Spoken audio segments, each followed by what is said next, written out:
जब हम किसी और के बारे में सपना देखते हैं तो अनिवार्य रूप से हम अपने ही बारे में सपना देख रहे होते हैं। एक सदी से हमारा सिनेमा और हमारा साहित्य ब्रह्मांड को उन जीवों से भर रहा है जो मूल रूप से रबर के सूट पहने अभिनेता हैं। 2 हाथ, 2 पैर, आगे की ओर देखती आंखें और एक सिर जो एक सीधी रीढ़ के ऊपर बैठा है।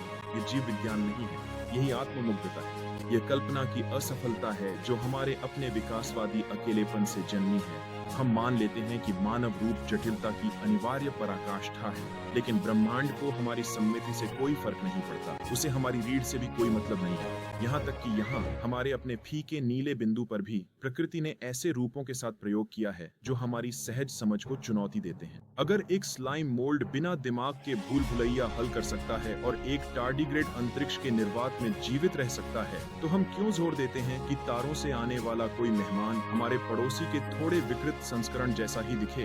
तारों के बीच अंधकार में क्या छिपा है, इसे समझने के लिए हमें हॉलीवुड का मुखौटा हटाना होगा। हमें जीवन को एक आकार के रूप में देखना बंद करना होगा और जीवन को उसकी असली पहचान में समझना शुरू करना होगा। एक रासायनिक प्रक्रिया एंट्रोपी के खिलाफ एक स्थानीय विद्रोह जो भौतिकी के कठोर नियमों और उसके ग्रह की अनूठी सामग्री द्वारा निर्धारित होता है। जीवन, जैसा कि हम जानते हैं, कार्बन का उत्सव है। पृथ्वी पर हम कार्बन की तानाशाही में फंसे हुए हैं, लेकिन यह एक उदार तानाशाही है। कार्बन संबंधों का ब्रह्मांडीय चैंपियन है। इसमें 4 वैलेंस इलेक्ट्रॉन होते हैं, जिससे यह एक साथ 4 अन्य परमाणुओं के साथ बंधन बना सकता है। कार्बन को अंतिम लेगो ईंट के रूप में सोचें। यह लंबी मजबूत श्रृंखलाएं बना सकता है, प्रोटीन और डीएनए की रीढ़। यह इतनी स्थिर है कि अरबों वर्षों तक जानकारी को संजो सकती है, फिर भी इतनी प्रतिक्रियाशील है कि जीवन का चयापचय नृत्य संभव हो सके। और इस प्रदर्शन का मंच है तरल जल। पानी सार्वभौमिक विलायक है। यह पोषक तत्वों को घोलता है, अपशिष्ट को परिवाहित करता है और एक स्थिर तापीय वातावरण प्रदान करता है। कार्बन और पानी का मिलन इतना कुशल, इतना रासायनिक रूप से परिपूर्ण है कि कई वैज्ञानिक मानते हैं कि यही एकमात्र तरीका है।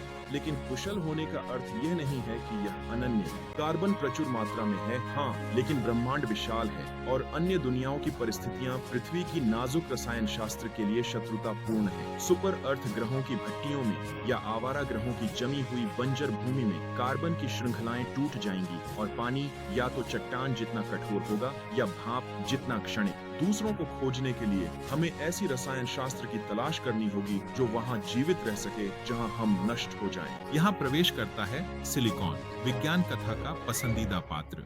यह आवर्त सारणी में ठीक कार्बन के नीचे स्थित है। यह भी चतुर्मूलकीय है। इसके पास भी साझा करने के लिए 4 इलेक्ट्रॉन हैं। ये हमारे डिजिटल जीवन की रीढ़ है। तो फिर जैविक जीवन क्यों नहीं? स्टार ट्रैक के हॉर्टा, जीनोमॉर्फ, हमें जीवित चट्टान की कल्पना बहुत पसंद है। लेकिन यहाँ रसायन शास्त्र एक कठोर सच्चाई सामने लाता है। हालांकि सिलिकॉन श्रृंखलाएं बना सकता है, वे कार्बन की तुलना में बहुत नाजुक होती हैं। लेकिन असली समस्या है उत्सर्जन। जब श्वसन के दौरान कार्बन ऑक्सीजन के साथ बंधता है तो यह कार्बन डाइऑक्साइड बनाता है, जो एक गैस है। हम इसे बिना किसी प्रयास के बाहर निकाल देते हैं। यह आसानी से उड़ जाता है। लेकिन जब सिलिकॉन और ऑक्सीजन के साथ प्रतिक्रिया करता है तो यह सिलिकॉन डाइऑक्साइड बनाता है। हम इस पदार्थ को एक और नाम से जानते हैं, रेत क्वार्ट्ज। एक सिलिकॉन आधारित जीव जो ऑक्सीजन में सांस लेता है, वह सचमुच ईंटें बाहर निकालेगा। वह अपने ही अपशिष्ट उत्पादों से घुट जाएगा जैसे ही वह सांस लेगा। पृथ्वी जैसे वातावरण में सिलिकॉन जीवन एक रासायनिक असंभवता है जब तक कि हम वातावरण को न बदल दें।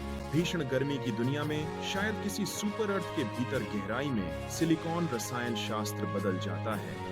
अत्यधिक तापमान पर सामान्य विलायक गायब हो जाते हैं और सिलिकॉन के बंधन अधिक तरल हो जाते हैं। यहाँ एक मैग्माई समुद्र में हमें तरल चट्टान में तैरते हुए क्रिस्टलीय जाली वाले जीव मिल सकते हैं जो इतनी धीमी गति से जीते हैं कि हमारे मानव जीवन उन्हें चिंगारी की तरह झपकते हुए प्रतीत होंगे। लेकिन हमें अजीब रसायन शास्त्र के लिए दूर सितारों की ओर देखने की आवश्यकता नहीं है। हमें बस अपने ही पिछवाड़े में देखना है। शनि का सबसे बड़ा चंद्रमा टाइटन, ये हमारे सौर मंडल में एलियन जीवन के लिए सबसे आकर्षक प्रयोगशाला है।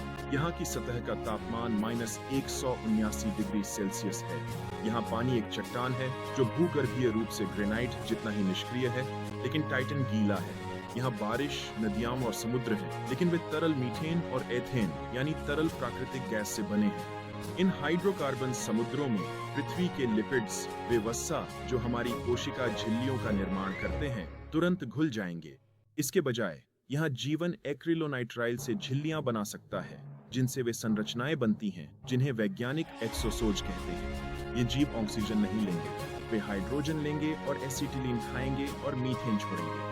इनका चयापचय अविश्वसनीय रूप से धीमा होगा, जो एक जमी हुई दुनिया के हल्के रासायनिक अंतर से संचालित होगा। वे ठंड के जीव होंगे, उस विलायक में फलेंगे फूलेंगे जिसे हम अपने चूल्हों को चलाने के लिए इस्तेमाल करते हैं। उनके लिए गर्म पानी का एक गिलास उबलते अम्ल का एक बड़ा पात्र होगा, और आगे ठंड में बहते हुए हम एक और संभावित विलायक से मिलते हैं, अमोनिया। पानी की तरह अमोनिया भी विशेष तापमानों पर द्रव रहता है, हालांकि वे तापमान बहुत अधिक ठंडे होते हैं। अमोनिया के पास आकर्षक गुण हैं। यह क्षारीय धातुओं को घोलकर विद्युत रूप से प्रवाहकीय नीले घोल बनाता है। अमोनिया आधारित जैव मंडल हमारी हरी भरी पृथ्वी जैसा नहीं दिखेगा, यह एक नीले और बैंगनी रंगों की दुनिया होगी। हालांकि अमोनिया की रसायन प्रक्रिया धीमी होती है, ठंड में रासायनिक प्रतिक्रियाएं धीमी होती हैं।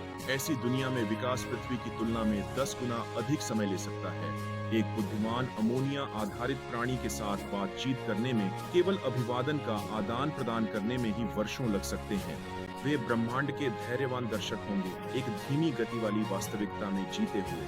तो अगर हम मानव सदृश प्राणियों को हटा दें तो क्या बचता है? अगर जीवन भौतिकी के नियमों के तहत काम करने वाली रसायन प्रक्रिया है, तो हम अंधेरे में छायाओं के आकार की भविष्यवाणी कर सकते हैं। एक उच्च गुरुत्वाकर्षण वाली दुनिया में द्विपाद मानव तुरंत कुचल जाएगा। यहाँ का जीवन जमीन से चिपक कर रहेगा। कल्पना कीजिए जैविक टैंकों की, जो नीचे झुके हुए हों और जिनके कई मोटे पैर हों ताकि वजन बराबर बढ़ सके। यहाँ उड़ना लगभग असंभव होगा। वायुमंडल एक दबाव डालने वाली चादर जैसा होगा। इसके विपरीत गैस दानव के वायुमंडल में खड़े होने के लिए कोई जमीन नहीं है। यहाँ जीवन शाश्वत उड़ान भरने वाला होगा। विशाल गैस से भरे गुब्बारे, हवा में तैरते हुए जीवित डिरिजिबल्स। उन्हें तैरने के लिए बहुत बड़ा होना पड़ेगा, जाले जितना नाजुक, और वायुमंडलीय मिश्रण से जैविक अणुओं को छानना पड़ेगा। और दृष्टि का क्या?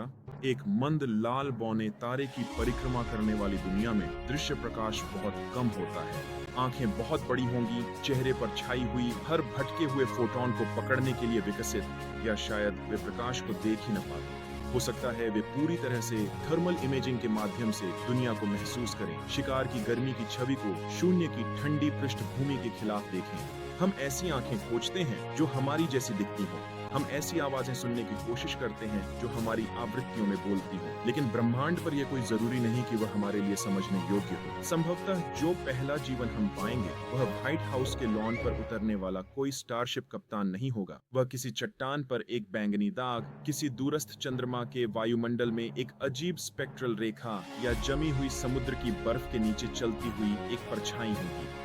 परग्रही जीवन की वास्तविकता हमारी लिखी किसी भी कल्पना से कहीं अधिक अजीब, डरावनी और सुंदर होगी। हमें बस अपनी आंखें खोलनी है और कुछ ऐसा देखने के लिए तैयार रहना है जिसे हम पहचानते नहीं।